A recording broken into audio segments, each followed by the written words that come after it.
Hi guys, araw na ito tayo gagawa ng ulam natin tilapia. Ayan ang aking tilapia. May ano tayo, may sibuyas na ganito ang hiwa, tsaka kamatis.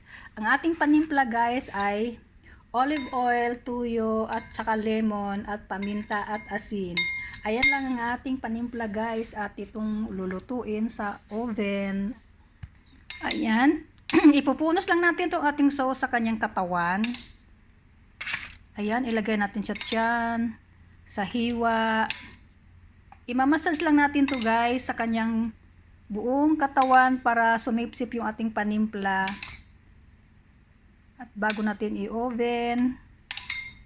Ayan, kasi pag prito, hindi na ganong masustansya kasi madami ng mantika. Kaya ganito ang gagawin guys kung gusto nyo, lalo na pag yung mataas ang ating mga cholesterol.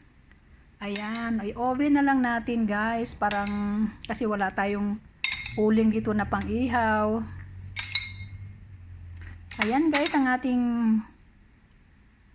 ulam na tilapia.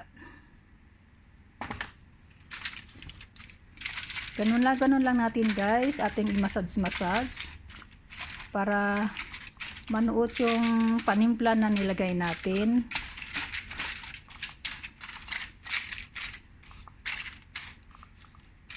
At ilagay natin ang kamatis sa ibabaw.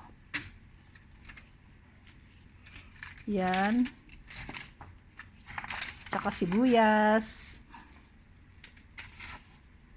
Yan lang guys, at atin na siyang i-oven. Ang ating simpleng ulam sa tanghalian.